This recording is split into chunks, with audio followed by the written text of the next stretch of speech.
The forgotten church, a fateful expedition, the dense forest, stood like an endless green curtain, swallowing every ray of light and sound from the outside world. A narrow trail wound deep into the heart of the wild, seemingly leading nowhere until the archaeology team from New York University suddenly halted before a strange silhouette emerging through the morning mist. An ancient church, covered in moss and creeping vines, stood silently in the woods like a whisper from the past. Thomas, the team leader and a passionate graduate student, couldn't take his eyes off the ruined structure unfolding before him. "We've found it," Thomas whispered, as if afraid his voice might awaken something long asleep in this place. According to old documents Thomas had traced in the university library, the church was built in the late 18th century by a group of European settlers, but by the mid-19th century, it had mysteriously vanished from all records. No one knew why what had happened, and now, here it was again, deep in the jungle, a crumbling relic that still exuded a haunting majesty, as though cursed. As they stepped inside, the air seemed to thicken. The musty scent of decay and rotting wood mixed with the fragrance of wild foliage made every breath labored. Rows of pews, now just heaps of rotted timber, lay scattered across a floor blanketed with dry leaves. Faint light filtered through the ruined dome above, casting dim rays onto the stone walls entangled with vines. "Look," one of the students whispered, pointing toward the end of the church. Thomas moved closer, eyes fixed on the strange detail. Beneath a thick layer of vines, he peeled away the growths one by one, like stripping the skin from something long dead. Behind them, an image emerged that silenced the group across, inverted, firmly affixed to the cold stone wall. It wasn't an accident. Someone had deliberately created that symbol. A blasphemy, a ritual, or a warning. No one spoke for several minutes. The air grew oppressively heavy. Everyone was transfixed by the grotesque image. Suddenly, from the high ceiling, hundreds of bats shrieked and burst from their hiding place.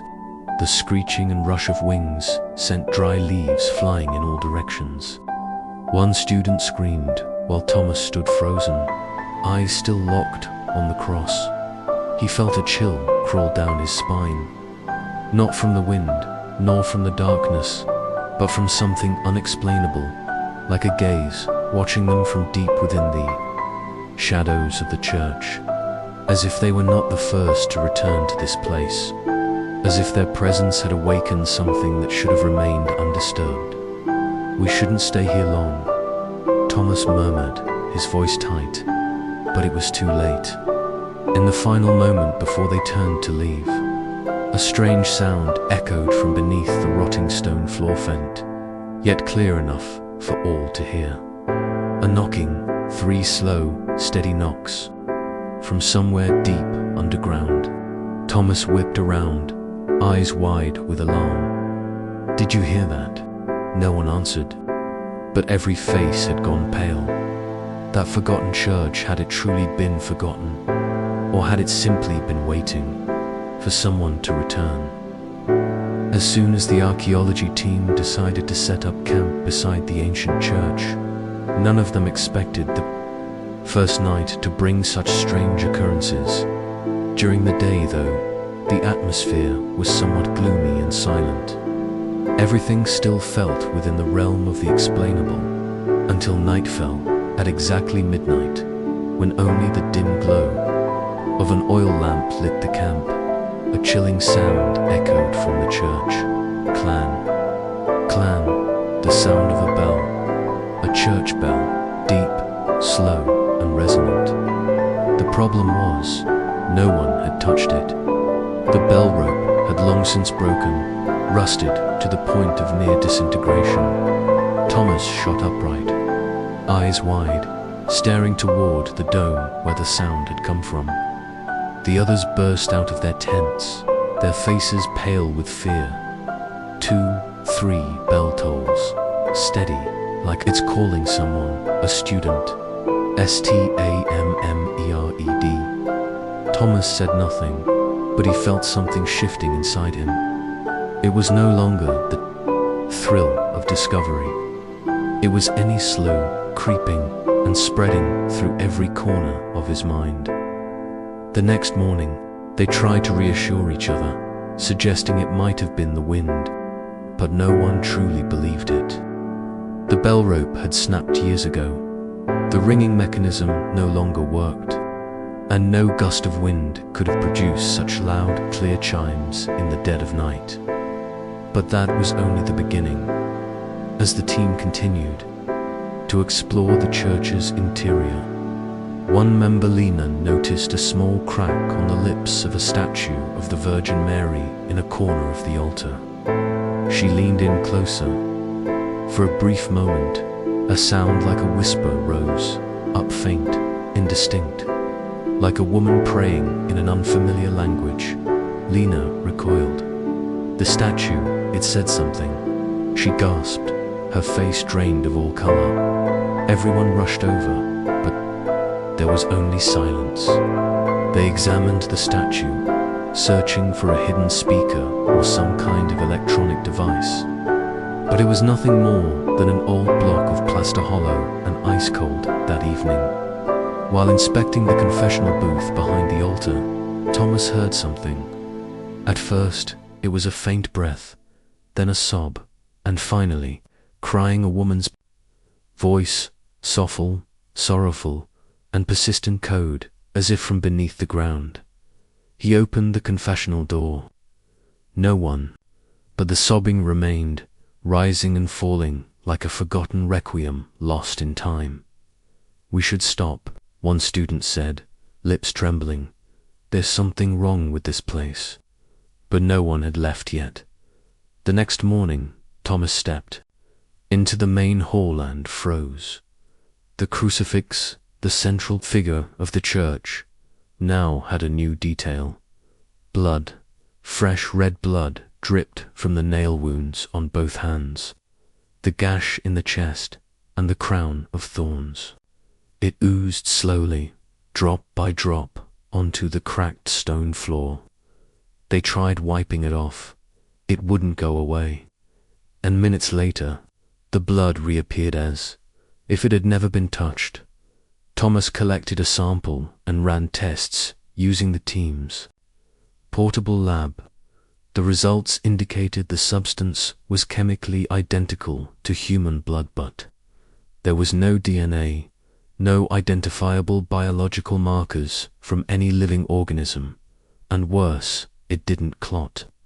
Even after being left overnight, the blood remained fresh, its color and consistency unchanged, as if it had just been shed. With each passing night, the fear grew. Stray cats began to appear at dusk, prowling around the church, their eyes glowing like embers in the dark. They didn't meow, didn't hiss, they just stared, as if waiting for something. And then, from the distant forest, a wolf's howl pierced the night long, relentless, echoing like an off-key hymn sung by some unholy choir. The sound cut through the darkness, triggering a primal fear in everyone. Thomas looked at the church once more. He no longer believed this was a forgotten structure. Perhaps it had never been forgotten at all. Perhaps it had only been waiting for the right people to return. And now they had. Day 4 of the expedition. As a thick mist still clung to the forest canopy, Thomas mystic Kioa, while examining the rotting altar at the center of the sanctuary, happened upon a flagstone that appeared to have been shifted. He knelt down, placed his hand on the cold surface, and pried at it with a crowbar. A heavy, mold-choked clack echoed as the stone gave way, revealing a narrow passage descending into the depths beneath the church. A basement. The air below was dense, as if sealed off for centuries. Thomas descended carefully, armed with a flashlight and recording equipment. The narrow, slippery stone steps led him into a low, vaulted chamber sealed tight like a crypt. Extinguished candles lay scattered across the floor, amid distorted religious symbols, inverted crucifixes, goat heads carved into the walls, and ancient emblems, a blend of Christianity and arcane ritual. In the center of the chamber stood a wooden lectern, thick with dust but intact. Atop it rested a book, not bound in the usual leather, but in a dark, rough, unidentifiable hide. Thomas shone his light upon it. His fingers brushed the engraved title, Evangelion Tenebris, the Gospel of Darkness. As he opened the first page, the sharp stench of iron filled the air. The ink was not ink, it was blood. Lines of jagged script written in dried blood ran through pages as thick and coarse as human skin. Each page bore no prayer, but repeated incantations, distorted rhymes like fragments of ritual. In the center of the book were illustrations, summoning rites, magic circles, burning hands, and grotesque fusions of sacred iconography and heresy. Most striking of all was a full-page illustration near the middle, a priest holding aloft an inverted crucifix, blood dripping from his sleeve. Beneath it, scrawled in a wild hand, "In blood there is belief. In darkness, resurrection." Thomas froze, heart pounding. He had read the legends surrounding this place, how the last priest of the church was excommunicated for heresy. But the true reason had never been confirmed. Now it was clear the priest hadn't renounced his faith. He had warped it, turning it into a vessel for summoning the infernal. Under the guise of reviving faith, he had conducted dark rituals in secret, calling forth an entity not meant for this world. A cold chill ran down Thomas's spine. As his hand reached the final page, his flashlight began to flicker, then went out. Darkness swallowed the chamber. Then from deep within the wall came a murmuring sound. It wasn't clear if it was wind or a voice. The sound layered into countless whispers, overlapping, praying, moaning, screaming.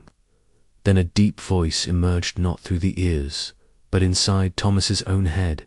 "You have opened the door." He frantically turned the flashlight back on. The Evangelium Tenebris still lay on the lectern, but now blood was seeping from its edges, soaking into the wood, dripping slowly onto the stone floor, as if reenacting some ancient rite. Thomas fled the basement, hastily sealing the flagstone behind him. But from that moment on, everything changed. That night, the bell rang again, but not just 3 chimes. It rang endlessly, so loud and unrelenting that the team had to cover their ears, feeling as if their skulls were vibrating with each toll. Statues within the church began to move. One saint's neck was twisted. The Virgin Mary's eyes bled. The stone walls began to ooze blood, tracing the same symbols Thomas had seen in the book. And whenever Thomas closed his eyes, he saw that priest, the one from the illustration, standing at the pulpit, holding the inverted cross, eyes hollow, lips murmuring words that did not belong to any human tongue. Thomas knew then he had not merely uncovered an archaeological artifact. He had unleashed a secret that was meant to remain buried forever. "Thomas, do you hear that, Lena's?" The voice was faint, caught in her throat like something choking her. She sat against the church wall, pale-faced, wide-eyed, staring at the crucifix in the main sanctuary. Thomas didn't answer. He was staring too. The blood no longer dripped from the statue like it did the day before. It now streamed like a trickling river, flowing down Christ's arm, falling in thick, dark streaks onto the stone floor, reeking of rusted metal and decay. That morning, they lost the third person, David. His body was found behind the confessional, nailed to the wall with rusted iron spikes, through his hands and feet an exact replica of the crucifixion. Blood had poured across the floor, mingling with that from the statue. Thomas stood there, staring at his friend's body, speechless. Because he knew this was no longer an accident. This was not a coincidence. The first to die had been Ethan, found with a deep wound to his side, as if stabbed clean through the heart, just like the Roman soldier's spear to Christ. The second, Hannah, was found hanging upside down from the dome, blood dripping from her head like a crown of thorns. We're being killed. Following the marks of the Passion, Thomas whispered to Lena, his voice shaking, "Someone, or something, is recreating the suffering of the Savior." But why? No one answered. The remaining members just stared at each other with hollow eyes. 10 people had come to this place. Now there were only 7, and the blood from the statue flowed faster each hour.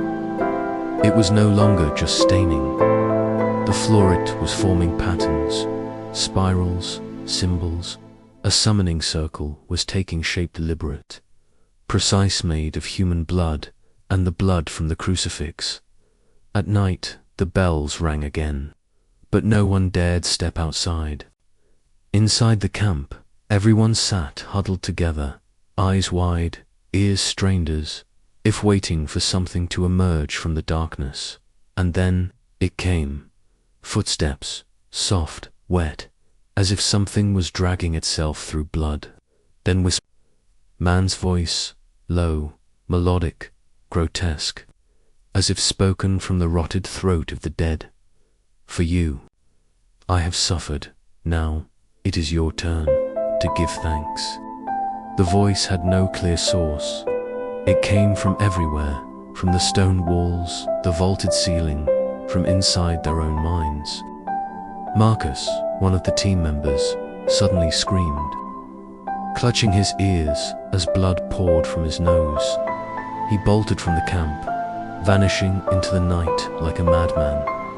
The next morning, they found Marcus's body beneath the altar, his eyes gouged out, a thorned crown wrapped around his head, carved into his forehead.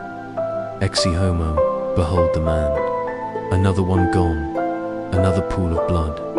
The summoning circle beneath the statue was nearly complete now, symbols scrawled across the main sanctuary as if drawn silently in the night. Lena trembled and whispered, "We're not archaeologists anymore. We're offerings." Thomas couldn't deny it. Every trail led back to the gospel of darkness beneath the church. Perhaps the priest had never finished the ritual. Perhaps he needed 10 souls to open the gate, and they the ones who unearthed. The secret had willingly laid themselves on the altar.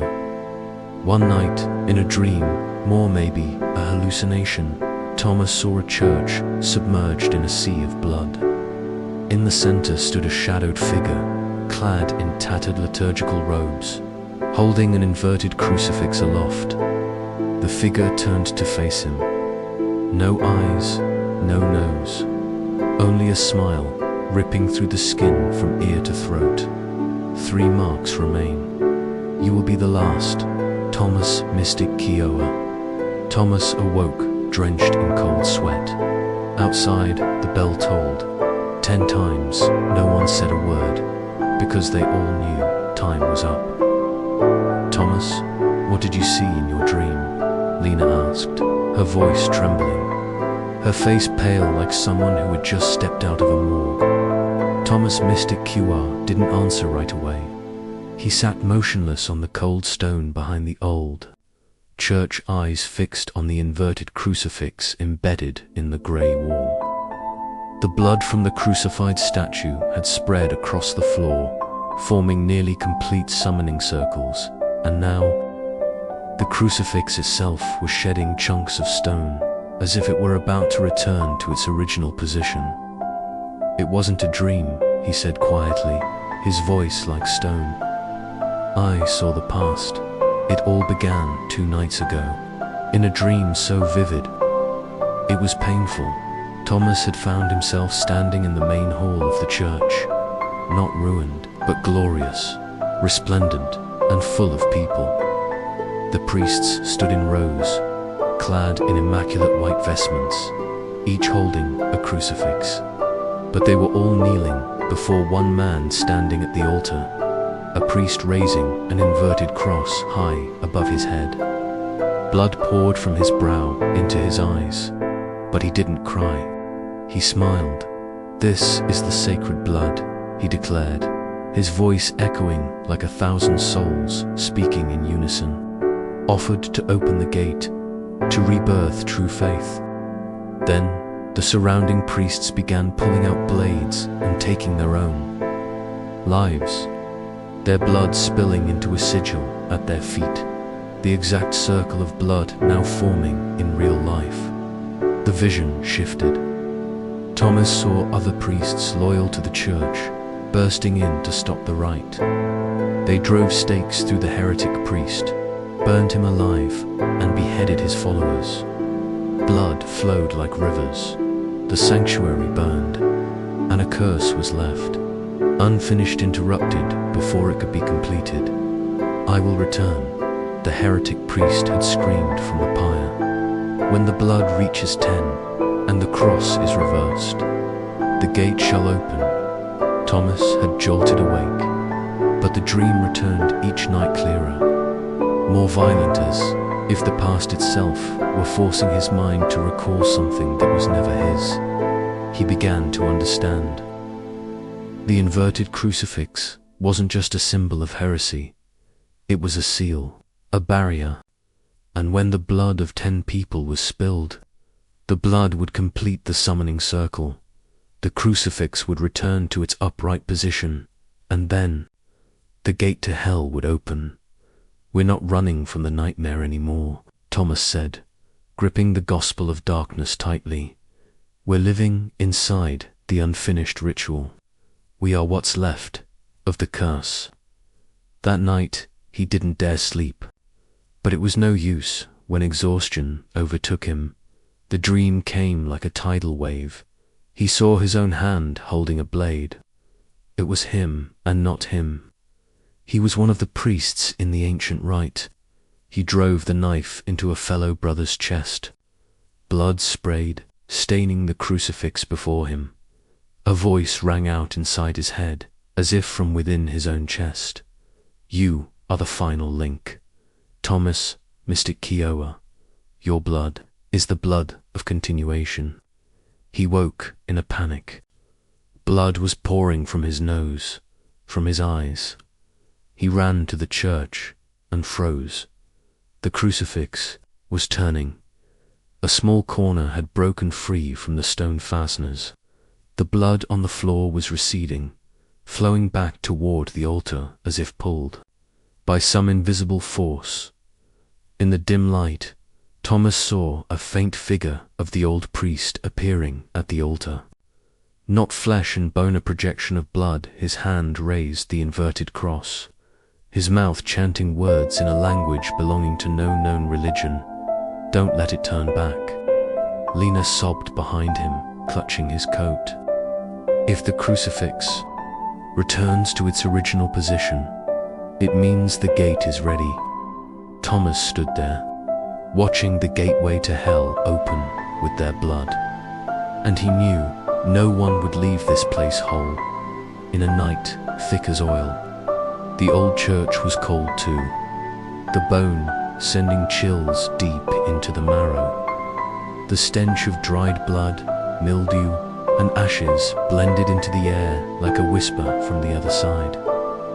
Thomas stood in the center of the nave, where the flickering light of the last candle cast dim shadows upon the crucified statue of Christ now, bleeding so heavily that the stone floor beneath it looked as if a sacrifice had just taken place. And then it happened. The statue opened its eyes, a slow, brittle movement like bone scraping against stone. The stone eyelids creaked open, revealing eyes of pure blackness, hollow, empty, devoid of a single glint of humanity. They were not the eyes of Jesus.